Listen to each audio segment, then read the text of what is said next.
Assalamualaikum warahmatullahi wabarakatuh. Balik lagi di kajian politik.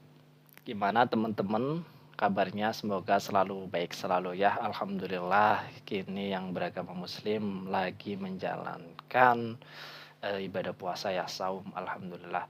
Oh ya teman-teman, kita balik lagi mau menyimak berita terupdate terkini ya dari eh, media-media, terutama tentang kisruh demo mahasiswa ya, yang kemarin kan katanya ada yang sampai meninggal, terus pukul-pukulan lah sama kepolisian. Ini ada lagi teman-teman berita yang sangat menarik.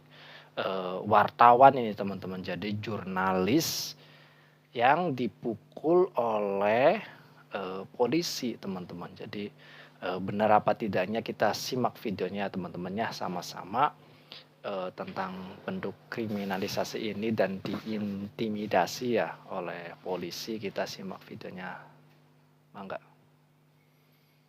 Aksi demonstrasi menolak Undang-Undang TNI yang digelar di depan Gedung Negara Gerahadi, Surabaya, Jawa Timur pada Senin 24 Maret kemarin, Tribuners, diikuti oleh ribuan massa dari berbagai elemen organisasi dan berakhir ricuh, di mana ada sebanyak 25 peserta aksi yang diamankan oleh petugas kepolisian di Gedung Gerahadi, dan ada juga seorang wartawan bernama Rama Indra Surya yang mengaku dipukul oleh aparat kepolisian sampai mengalami luka di pelipis kanan, kepala, dan juga bibir atas, Tribuners.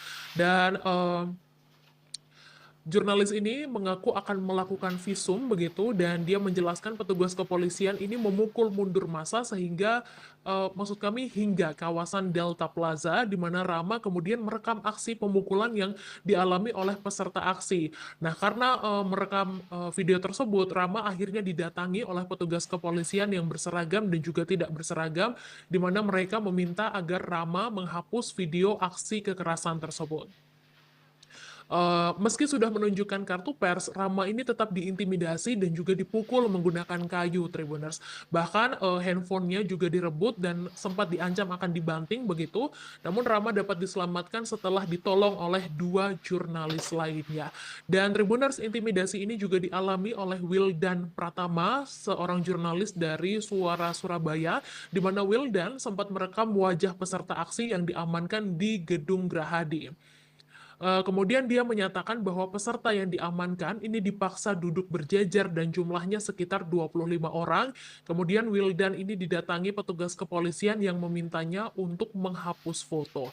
Nah, sementara itu dari Kasih Humas Polrestabes Surabaya, AKP Rina Santinenggolan menyatakan tidak ada penangkapan dan massa yang berada di Gedung Gerahadi hanya diamankan begitu. Jadi juru bicara masa aksi Jaya menyatakan bahwa ada 8 tuntutan yang ingin disampaikan, yakni yang pertama terkait tolak revisi Undang-Undang TNI, kemudian kedua, tolak fungsi TNI dalam ranah sipil, ketiga, tolak fungsi TNI dalam operasi militer selain perang, terutama dalam ranah cyber, yang keempat, bubarkan komando teritorial, kelima, tarik militer dari semua tanah Papua, keenam, revisi Undang-Undang Peradilan Militer, ketujuh, kembalikan TNI ke Barak, dan kedelapan, copot TNI dari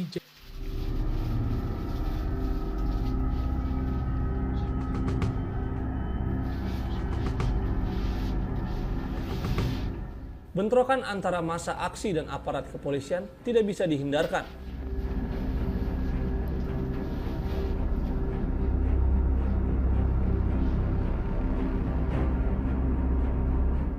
Akibatnya, 10 orang diamankan oleh pihak kepolisian.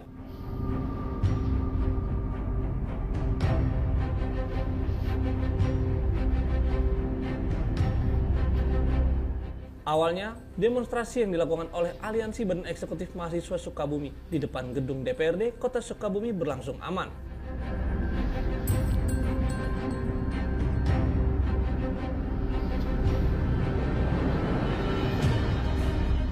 Mahasiswa menyampaikan orasi dan tuntutan terkait revisi Undang-Undang TNI.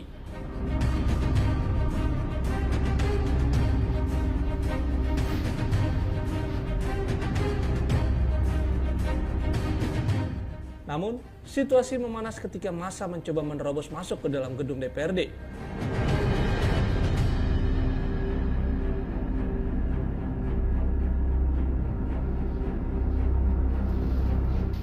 Masa aksi mulai merusak pagar gedung Dewan dan merobohkan barikade kepolisian yang dihalang oleh baja pembatas.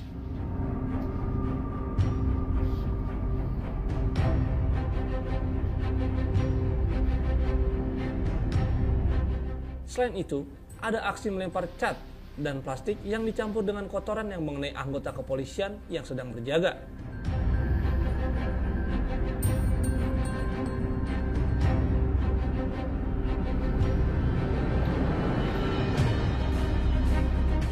Aparat kepolisian sesuai dengan prosedur operasional standar atau SOP merespon dengan menyemprotkan water cannon untuk membubarkan massa.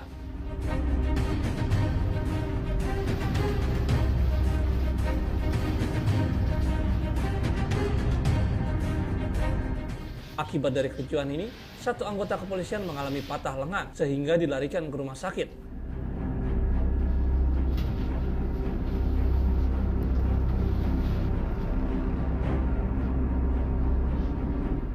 Sementara itu, satu orang mahasiswa dalam kondisi kritis dan ditangani tim medis di Rumah Sakit Umum Daerah Kota Sukabumi.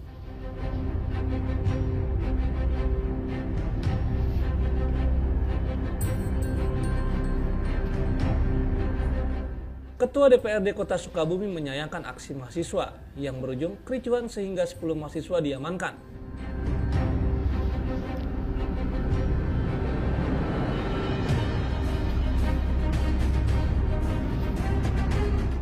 Sementara itu, 6 orang mengalami cedera akibat bentrokan.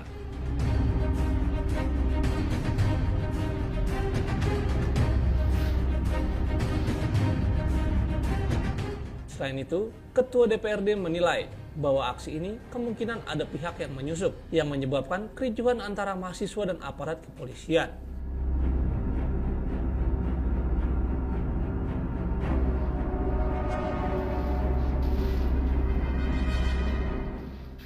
Kami DPRD dalam hal ini sangat menyayangkan ya terjadi kerusuhan, chaos di akhir-akhir.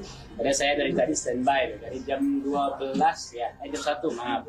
13 saya menunggu karena jamnya dari surat yang mereka layangkan kepada kami jam 13. Dan berkali-kali kita menerima selalu tidak tepat, tapi saya selalu tepat.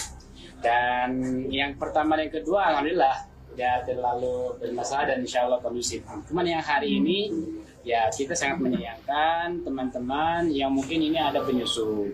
Saya yakin mahasiswa di sini orang-orang yang betul-betul jiwa mau demo yang asli gitu ya, bukan karena ada kepentingan lain murni. Tapi hari ini saya tidak menemukan yang murni itu dalam arti ada penyusup. Kalau mahasiswanya insya Allah tadi juga saya lihat di sisi kok nggak ada gitu ya, hingga sisa-sisa ya bahasanya anarko katanya. Dan kita tidak menginginkan hal itu terjadi. Kami dalam ini DPRD selalu welcome, ini rumah rakyat ya. Karena suratnya tadi adalah aksi, tentunya aksi itu di luar. Tapi kalau audiensi kami akan dengan senang hati menerima mereka, dan kita sudah sampaikan kalau mau aksi di sini deh ya, kalau mau audiensi ayo besok jam 8 pagi saya tunggu, tapi dia tidak mau ya.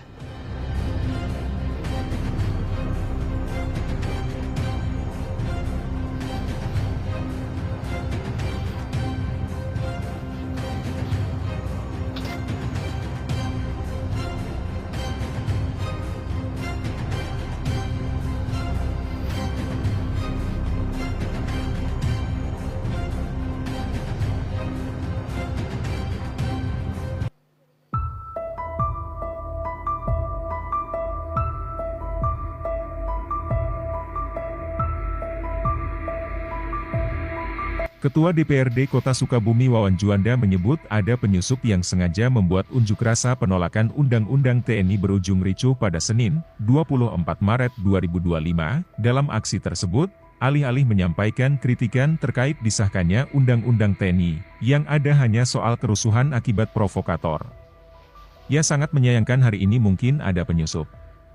Saya yakin mahasiswa di sini orang-orang berjiwa pendemo yang asli, tidak memiliki kepentingan lain, kata dia. Sementara itu, dalam aksi tersebut, 3 orang dilaporkan harus dievakuasi ke rumah sakit terdekat karena bentrokan antara massa dengan polisi. Massa memaksa masuk halaman gedung DPRD Kota Sukabumi dihalau semprotan water cannon polisi.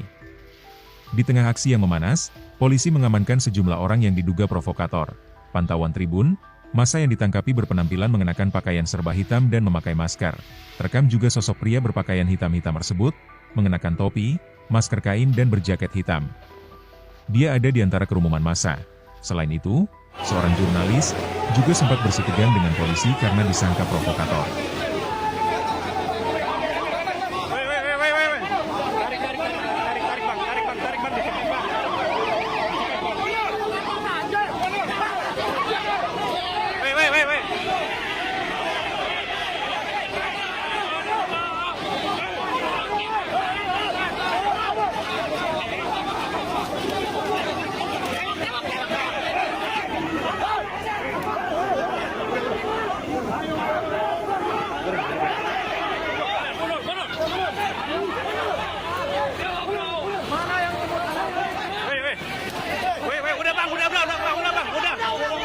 Udah.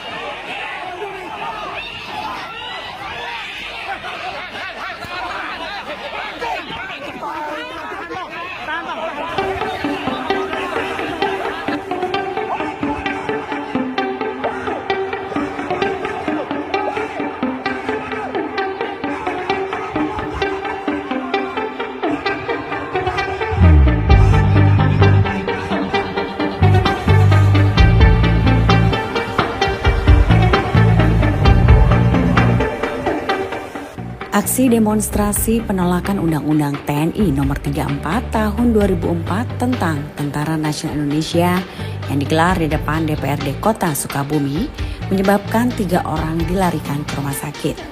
Dalam aksi tersebut menyebabkan bentrok antara pendemo dan para aparat yang bertugas terjadi pada Senin 24 Maret 2025. 3 orang korban langsung dilarikan ke rumah sakit terdekat pada sekitar pukul 18 waktu Indonesia bagian Barat. 2 orang pendemo yang mengalami luka adalah laki-laki berusia 21 tahun dengan inisial MD dan juga MZ. Sementara itu korban dari pihak kepolisian berinisial R. Tim dokter IGD sekaligus Humas Rumah Sakit Umum Daerah atau RSUD Samsudin SH, Dr. Irfan Nugraha Triputra Irawan mengatakan, MD mengalami luka ringan dan mengeluhkan nyeri perut akibat terdorong oleh pendemo lainnya hingga ia terjatuh. Menurutnya tidak ditemukan cedera yang serius dan MD memilih untuk pulang sebelum dilakukan pemeriksaan lebih lanjut. Sementara MZ mengalami luka yang lebih serius hingga mengalami retak pada tulang hidungnya. Lebih lanjut korban lainnya yakni anggota kepolisian berinisial L, R juga mengalami cedera. R mengalami luka dan nyeri pada lengan kiri setelah terdorong oleh demonstran, terjatuh dan menggunakan lengannya untuk menahan beban namun terinjak. Dari hasil pemeriksaan ronsa menunjukkan adanya patah tulang di dekat pergelangan tangan kirinya. Kemudian dari penjelasan Dr. Irfan Nugraha, cedera yang dialami oleh MZ dan R masuk dalam kategori sedang. Selain itu, Dr. Irfan Nugraha juga menerangkan bahwa proses pemulihan pasien akan bergantung pada tingkat keparahan dari cedera masing-masing.